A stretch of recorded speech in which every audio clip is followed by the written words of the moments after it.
اعوذ باللہ من الشیطان الرجیم، بسم اللہ الرحمن الرحیم۔ السلام علیکم۔ مفتی تقی عثمانی کی کتاب آسان ترجمہ قرآن ہم پڑھ رہے تھے۔ اس کو پڑھنے کا مقصد آسان انداز اور آسان لفظوں میں اسلام کی آگہی دینا ہے۔ پارٹ 1 میں ہم نے غیب کی یعنی پوشیدہ چیزوں پر ایمان لانے کی بات کی تھی اور پچھلے پیغمبروں سے جو عہد لیا گیا تھا وحی کے ذریعے کہ آپ حضرات کے بعد آخری نبی حضرت محمد صلی اللہ علیہ وسلم تشریف لانے والے ہیں، آپ کو ان پر بھی ایمان لانا ہے۔ اور ہم نے منافق لوگوں کے بارے میں پڑھا تھا کہ وہ مسلمانوں کے سامنے جاتے تھے تو کہتے تھے کہ ہم ایمان لے آئے ہیں، اور جب اپنے شیطانوں کے پاس جاتے تھے تو کہتے تھے کہ ہم مذاق کر رہے تھے۔ ان کے لیے بڑا عذاب ہے۔ اور ہم نے ایمان لانے والوں کے بارے میں بھی پڑھا، جو نیک عمل کرتے ہیں ان کے لیے خوشخبری دے دو، ان کے لیے ایسے باغات تیار ہیں جن کے نیچے نہریں بہہ رہی ہوں گی۔ اب ہم آگے پڑھیں گے حضرت آدم علیہ السلام کے بارے میں۔ چلیے شروع کرتے ہیں۔ شروع کرنے سے پہلے اگر آپ میرا چینل سبسکرائب کر لیں اور اسے بیل کو کلک کریں تو آگے جو بھی میں پوسٹ ڈالوں گی وہ نوٹیفیکیشن آپ کو ملتا رہے گا۔ شکریہ۔ اعوذ باللہ من الشیطان الرجیم، بسم اللہ الرحمن الرحیم۔ شروع اللہ کے نام سے جو سب پر مہربان ہے، بہت مہربان ہے۔ ترجمہ: بے شک اللہ اس بات سے نہیں شرماتا کہ وہ کس بات کو واضح کرنے کے لیے کوئی بھی مثال دے، چاہے وہ مچھر جیسی معمولی چیز کی ہی ہو یا کسی ایسی چیز کی جو مچھر سے بھی زیادہ معمولی ہو۔ اب جو لوگ مومن ہیں وہ خوب جانتے ہیں کہ مثال ایک حق بات ہے جو ان کے پروردگار کی طرف سے آئی ہے۔ البتہ جو لوگ کافر ہیں وہ یہی کہتے ہیں کہ بھلا اس حقیر مثال سے اللہ کا کیا مطلب ہے۔ اس طرح اللہ اس مثال سے بہت سے لوگوں کو گمراہی میں مبتلا کرتا ہے اور بہت سوں کی ہدایت دیتا ہے، مگر وہ گمراہ انہی کو کرتا ہے جو نافرمان ہیں۔ بعض کافروں نے قرآن کریم پر یہ اعتراض کیا تھا کہ اس میں کچھ مثالیں مکھی، مچھر، مکڑی وغیرہ کی دی گئی ہیں۔ اگرچہ یہ واقعی خدا کا کلام ہوتا تو اس میں ایسی حقیر چیزوں کا ذکر نہ ہوتا۔ ظاہر ہے یہ اعتراض بڑا بے تکلف اعتراض تھا، کیونکہ مثال ہمیشہ مضمون کی مناسبت سے دی جاتی ہے۔ اگر کسی حقیر اور ذلیل چیز کی مثال دینی ہو تو ایسی ہی کسی چیز سے دی جائے گی جو حقیر و ذلیل ہو۔ یہ کسی کلام کا عیب تو کیا ہوتا، اس کی فصاحت اور بلاغت کی دلیل ہے، مگر یہ بات انہی کی سمجھ میں آتی ہے جو بات طالب حق ہوں اور حق پر ایمان لا چکے ہوں، لیکن جنہوں نے کفر کی قسم کھا رکھی ہے انہیں تو ہر بات پر اعتراض کرنا ہے، اس لیے ایسی بیتوں کی باتیں کہتے ہیں۔ یعنی قرآن کریم کی یہی آیتیں جو طالب حق کو ہدایت بخشتی ہیں ایسے لوگوں کے لیے مزید گمراہی کا سبب بن جاتی ہیں جنہوں نے ضد اور ہٹ دھرمی پر کمر باندھ کر یہ طے کر لیا ہے کہ حق بات ماننی نہیں ہے، کیونکہ وہ ہر نئی آیت کا انکار کرتے ہیں اور ہر آیت کا انکار ایک مستقل گمراہی ہے۔ ترجمہ: وہ جو اللہ سے کیے ہوئے عہد کو پختہ کرنے کے بعد بھی توڑ دیتے ہیں اور جن رشتوں کو اللہ نے جوڑنے کا حکم دیا ہے انہیں کاٹ ڈالتے ہیں اور زمین میں فساد مچاتے ہیں، ایسے ہی لوگ بڑا نقصان اٹھانے والے ہیں۔ تفسیر: عہد سے مراد اکثر مفسرین نے وہ عہد الست لیا ہے جس کا ذکر سورہ اعراف میں آنے والا ہے، وہی انشاءاللہ اس کی تفصیل آئے گی۔ یہاں اتنا سمجھ لینا کافی ہے کہ اللہ تعالیٰ نے انسانوں کو پیدا کرنے سے پہلے آنے والی تمام روحوں کو جمع کر کے ان سے پوچھا تھا کہ کیا میں تمہارا پروردگار نہیں ہوں؟ سب نے اللہ تعالیٰ کے پروردگار ہونے کا اقرار کر کے یہ عہد کیا تھا کہ وہ اللہ تعالیٰ کی اطاعت کریں گے۔ پھر اس آیت میں عہد کو پختہ کرنے سے مراد بظاہر یہ ہے کہ ہر دور میں اللہ تعالیٰ کے رسول آتے رہے جو اس عہد کو یاد دلا کر اللہ تعالیٰ کے خالق و مالک ہونے پر دلائل قائم کرتے رہے۔ اس عہد کی ایک اور تشریح بھی ممکن ہے، وہ یہ ہے کہ اس سے مراد وہ عملی اور خاموش عہد ہے جو ہر انسان پیدا ہوتے ہی اپنے خالق و مالک سے کرتا ہے۔ یہ ایسا ہی ہے جیسے ہر شخص جو کسی ملک میں پیدا ہوتا ہے وہ اس ملک کا شہری ہونے کے ناطے یہ خاموش عہد کرتا ہے کہ وہ اس ملک کے قوانین کی پابند ہوگا، خواہ زبان سے اس نے کچھ نہ کہا ہو، لیکن اس کا کسی ملک میں پیدا ہونا ہی اس عہد کی قائم مقام ہے۔ اسی طرح اس کائنات میں جو شخص بھی پیدا ہوتا ہے وہ خود بخود اس عہد کا پابند ہو جاتا ہے کہ وہ اپنے پیدا کرنے والے کی ہدایت کے مطابق زندگی بسر کرے گا۔ اس عہد کے لیے زبان سے کچھ کہنے کی ضرورت نہیں ہے۔ غالباً اسی وجہ سے اگلی آیت میں باری تعالیٰ نے یہ ارشاد فرمایا کہ اللہ تعالیٰ کے ساتھ کفر کا طرز عمل آخر کیسے اختیار کر لیتے ہو، حالانکہ تم بے جان تھے، اسی نے تمہیں زندگی بخشی۔ یعنی اگر ذرا غور کرو تو تنہا یہ بات کہ کسی نے تمہیں پیدا کیا ہے تمہاری طرف سے یہ عہد و پیمان ہے کہ تمہارے لیے اس کی نعمتوں کا اعتراف اور اس کے بتائے ہوئے طریقوں پر چلنا لازمی ہوگا، ورنہ یہ کون سی عقل اور کون سا انصاف ہے کہ پیدا تو اللہ تعالیٰ کرے اور فرمانبرداری اس کے بجائے کسی اور کی جائے۔ پھر اس خاموش عہد کو مزید پختہ کرنے سے مراد یہ ہے کہ اللہ تعالیٰ اپنے پیغمبروں کے ذریعے متواتر تمہیں اس عہد کو یاد دہانی کراتا رہا ہے، اور ان پیغمبروں نے وہ مضبوط دلائل تمہارے سامنے پیش کیے ہیں جن سے یہ عہد مزید پختہ ہو گیا ہے کہ انسان کو ہر معاملے میں اللہ تعالیٰ کی اطاعت کرنی چاہیے۔ اس سے مراد رشتہ داروں کے وہ حقوق پامال کرنا ہے جنہیں صلہ رحمی کہا جاتا ہے۔ یہاں اللہ تعالیٰ نے ان کافروں کی 3 صفات بیان فرمائے ہیں۔ ایک یہ کہ وہ اللہ سے کیا ہوا عہد توڑتے ہیں، دوسرے یہ کہ وہ رشتہ داروں کے حقوق پامال کرتے ہیں، اور تیسرے یہ کہ وہ زمین میں فساد مچاتے ہیں۔ قرآن کا ترجمہ: تم اللہ کے ساتھ کفر کا طرز عمل آخر کیسے اختیار کر لیتے ہو، حالانکہ تم بے جان تھے؟ اسی نے تمہیں زندگی بخشی، پھر وہی تمہیں موت دے گا، پھر وہی تم کو دوبارہ زندہ کرے گا، اور پھر تم اسی کے پاس لوٹ کر جاؤ گے۔ وہی ہے جس نے زمین میں جو کچھ ہے تمہارے لیے پیدا کیا، پھر وہ آسمان کی طرف متوجہ ہوا، چنانچہ اس کو 7 آسمانوں کی شکل میں ٹھیک ٹھیک بنا دیا، اور وہ ہر چیز کا پورا علم رکھنے والا ہے۔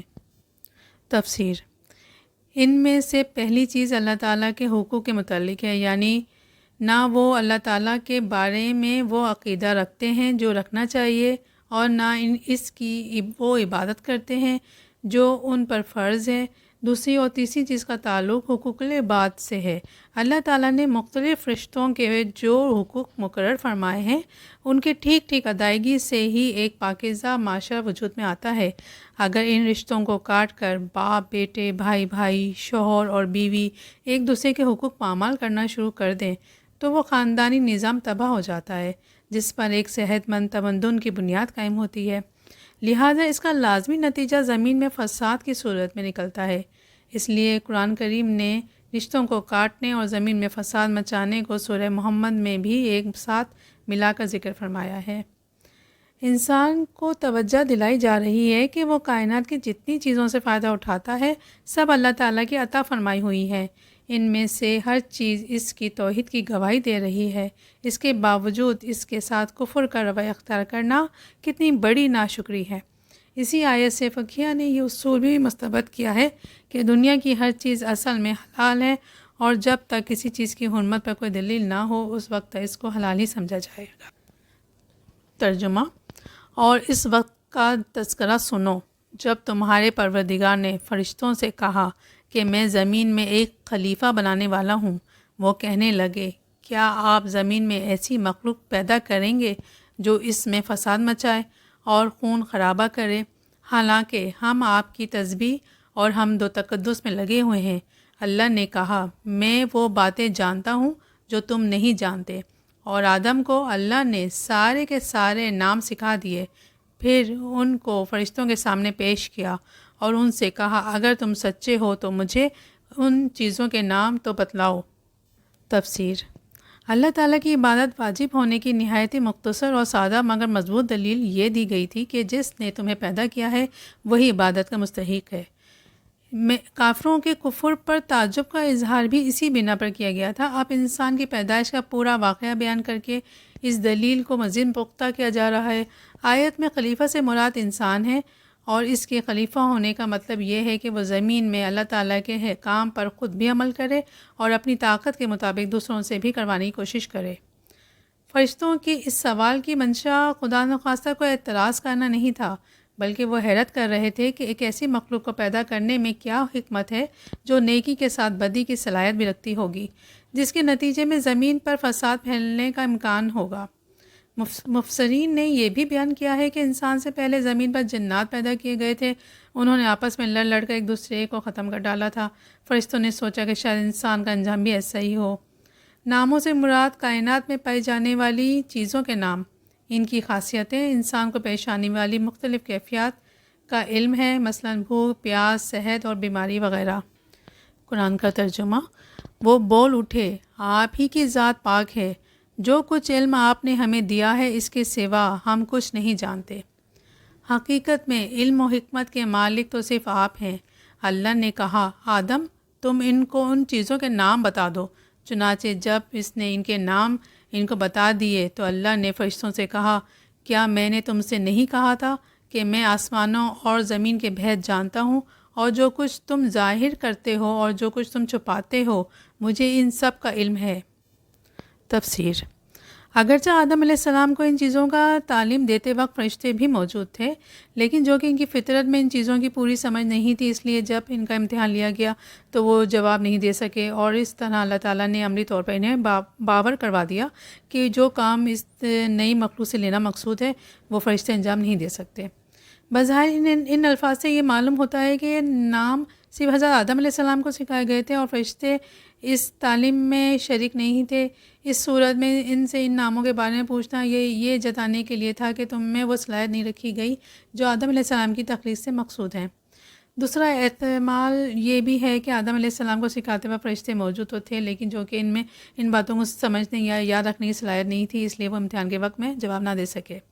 اس صورت میں ان کے جواب کا حاصل یہ ہوگا کہ ہمیں وہی علم حاصل ہو سکتا ہے جو آپ ہمیں دینا چاہیں اور ان کی صلاحیت ہمیں اندر پیدا کر دیں۔ قرآن کا ترجمہ۔ اور اس وقت کا تذکرہ سنو جب ہم نے فرشتوں سے کہا کہ آدم کو سجدہ کرو، چنانچہ سب نے سجدہ کیا سوائے ابلیس کے کہ اس نے انکار کیا اور متکبرانہ رویہ اختیار کیا اور کافروں میں شامل ہو گیا۔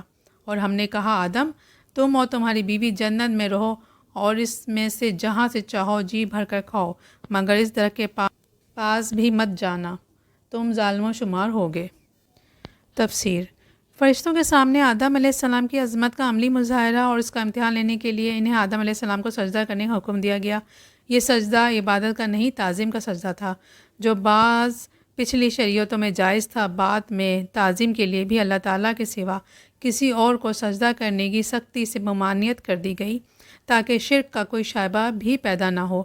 یہ سجدہ کروانا اس بات کا بھی مظاہرہ تھا کہ فرشتوں کو اس بات کی تلقین کی جا رہی ہے کہ کائنات میں جو چیزیں ان کے اختیار میں دی گئی ہیں وہ انسان کے لیے مسخر کر دی جائیں تاکہ یہ دیکھا جائے کہ وہ ان کو صحیح استعمال کرتا ہے یا غلط۔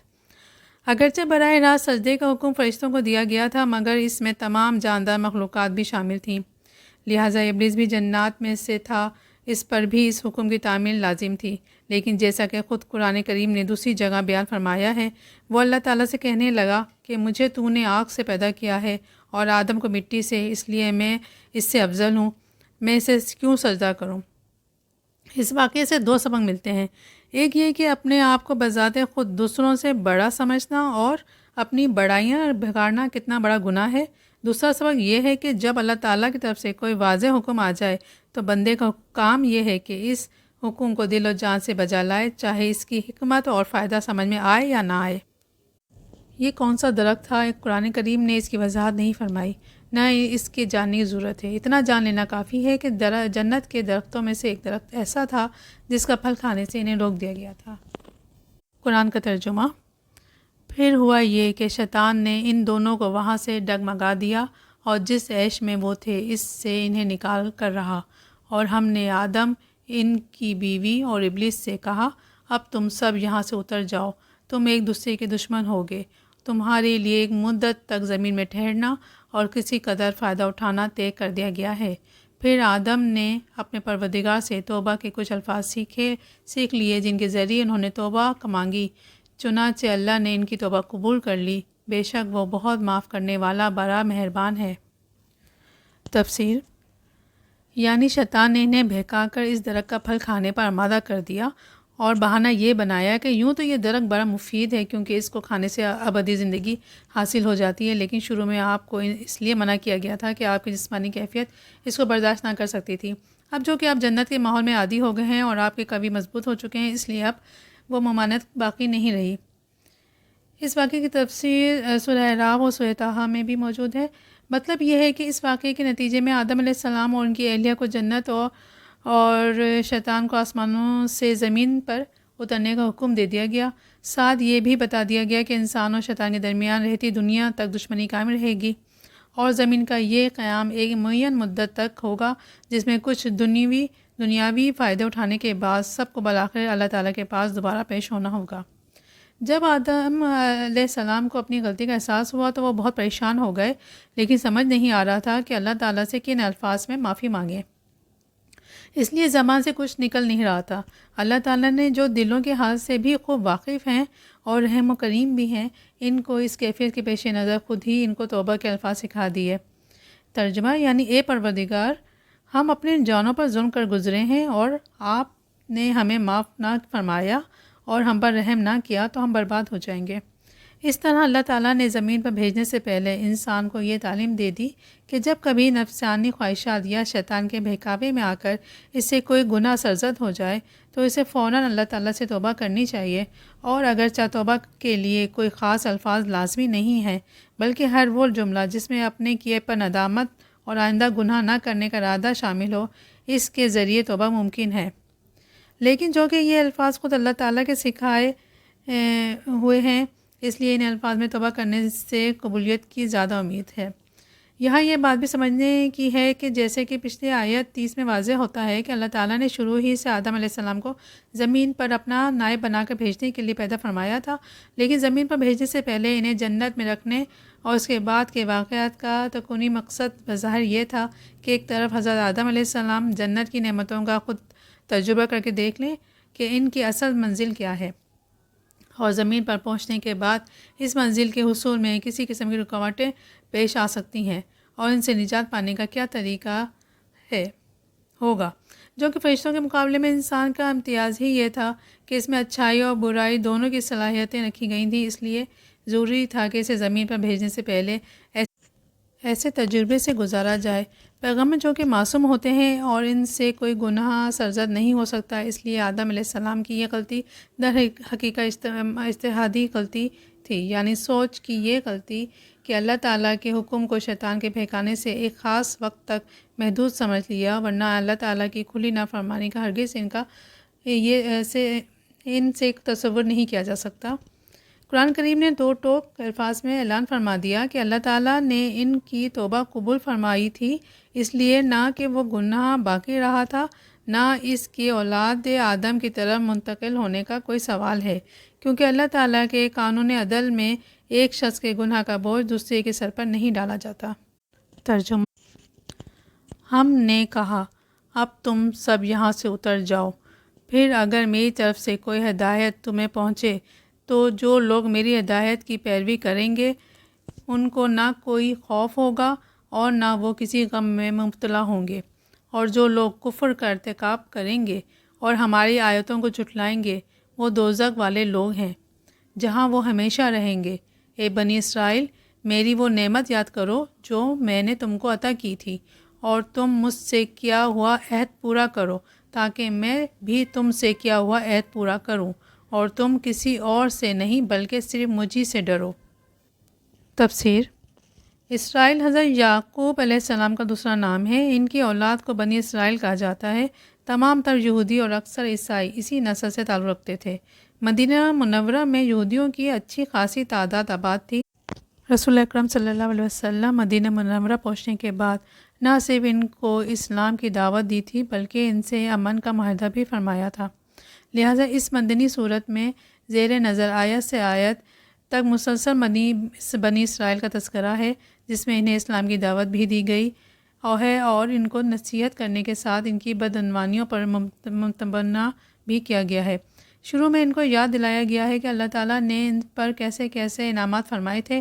ان کا تقاضا یہ تھا کہ وہ اللہ تعالیٰ کی شکر گزار ہو کر اس عہد کو پورا کرتے جو اللہ تعالیٰ نے ان سے لیا تھا۔ وہ توریت پر ٹھیک ٹھیک عمل کریں گے اور اللہ کے بھیجے ہوئے ہر نبی پر ایمان لائیں گے، لیکن انہوں نے توریت پر عمل کرنے کے بجائے اس کی منمانی تعویلیں شروع کر دیں، یعنی اس میں تبدیلیاں شروع کر دیں، اس کے احکام کو بدل ڈالا، جو کہ اس طرز عمل کی ایک وجہ یہ بھی تھی کہ حق کو قبول کرنے کی صورت میں انہیں اپنے ہم مذہب لوگوں کا ڈر تھا کہ وہ کہیں ان سے بدظن نہ ہو جائیں۔ اس لیے وہ ان آیتوں کے آخر میں فرمایا گیا ہے کہ مخلوق سے ڈرنے کے بجائے انہیں اللہ سے ڈرنا چاہیے، اللہ کے سوا کسی کا خوف دل میں نہیں رکھنا چاہیے۔ چلیے اب ہم ملتے ہیں پارٹ 3 میں انشاءاللہ۔ اس میں آگے حضرت موسیٰ علیہ السلام کا ذکر آئے گا۔ تلفظ میں کوئی غلطی ہو گئی ہو تو